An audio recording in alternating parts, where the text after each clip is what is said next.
Greetings, this is Sue Scheets, and I'm here this afternoon to show you how to make a shaker card. The first thing that you need are certain supplies. You need a window sheet. It's clear and stiff, and it will hold what you want inside your card and not outside. It's not very easy to see, so I showed you how it's packaged. Comes in 12 by 12 sheets, 2 of them in a package. Then the next thing that you're going to need are foam adhesive strips. They have made the art of making shaker cards so easy. They come in a package with 2 strips inside, and I'll be demonstrating how to use them. The third thing you need is something to put inside your card to make it shake. Stampin' Up! Has several different things. In their main catalog, they have gold and silver glitter and dazzling diamonds. In the holiday catalog, they have red and green glitter.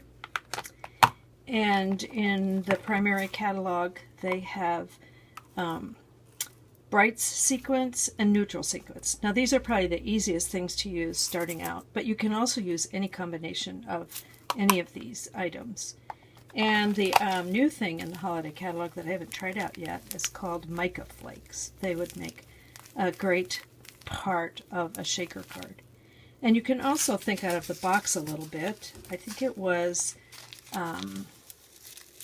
Rachel Chamberlain that told me if you go to the shoe store or look in a new box of shoes or purse, you'll find these silicone gels, and you can easily color them with reinkers.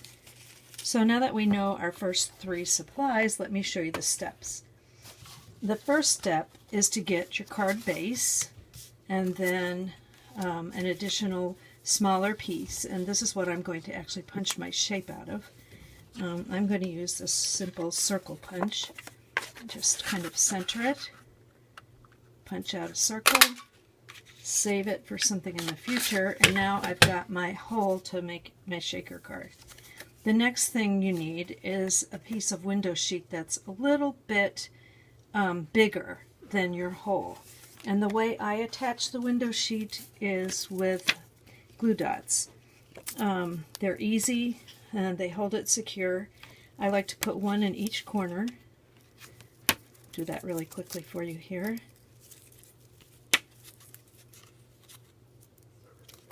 And then once they're on the corners, then you can very carefully place this over your cardstock, and it's in place, and it'll keep your shaker item in place.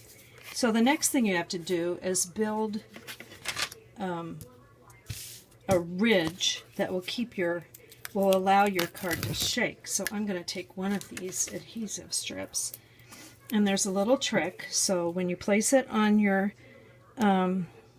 card, you do it on the inside, of course, and you do it close to, but not right on the edge that you punched out. You don't want to do it too far away because then a lot of your shaker items will disappear from sight. You don't want to do it too close because then it will maybe be visible. I forgot my scissors again. So once you get close to the other edge, you're going to trim this off with scissors. Now the really important thing is that these edges meet perfectly, because that way no little items will slip out of sight. The next step I sometimes forget, but really is important, and that is to take, oh, I thought I had it here with me. Well, anyway, to soften the edge. And you can take an embossing buddy and rub it along the edge, or your finger, and you want to just lessen the stickiness on the inside of this edge, because otherwise some of your items will stick to there. So once you've got this set, you're ready to actually put your shaking items in here. Now, some people like to put them in the center here because you know where they are, but then when you go to put this on top, you don't know where they are. So I like to get an idea in my mind. I know I need to put them right about there, and I'm going to use the brights sequence So you take a few and place them in the spot you need them in your card. Now don't put too many in there, because if you put too many, then you'll have so many that it actually will not shake. So I think this will be a good amount. Then you take the adhesive off. Come in. And then carefully get this in the right position. Place it down, and now you have your shaker item.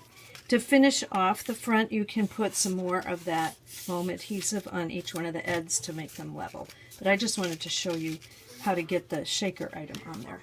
Now I want to do another quick demonstration. This is a Christmas tree that I cut out with a framelit, and you notice I've already put the window sheet on the back. But I just want to show you how easy it is to take one of these foam adhesive strips and apply it to an unusual shape. They bend very easily, so I'm just going to do it like I said before on the inside edge. I can bend it around each one of the little branches. Keep going like this. Now if you would happen to run out, like I mentioned before, you would put a new strip on there, but you need to make sure that they touch so that none of the sequins or whatever you're using slip out. So you continue on in this manner and see how easy it is to do it on any kind of a shape. Well, now I bet you're ready to see some samples. So this is the card that I used, that I showed you at the beginning, and I just took the strip of sequins that we have and pulled the little gold sequins off of it to make my shaker item. This is a baby card I made, and this is some of the old retired sequins we had, and I'd never, it might have even been from a paper pumpkin kit, but I never throw those away because you can always use those in a shaker card. On this card I used dazzling diamonds, and then I punched some hearts from the confetti heart border punch to put in there also. This is a Christmas card that I made, and this is a what not to do, because I forgot to soften the edges, and you'll notice that a lot of the sequins are sticking to the edges and it doesn't shake as much as it could. So that's a good example of why you should soften your edges on the inside. Now you can also think out of the box and use some of the smaller items in some of the stamp sets. This is from the Jar of Love, and I stamped a bunch of the fireflies and put them in as a shaker item. And then finally, I love this dinosaur set, and Rachel Chamberlain showed me how to take and make the little bones, and I think the bones as a shaker item in here kind of make this card. So I hope from this video you realize how easy it is to make a shaker card, and if you've been hesitant in the past, maybe you'll take a stab at it and try to make them in the future. Thanks for watching, and come back next month for another Stampin' with Sushi original.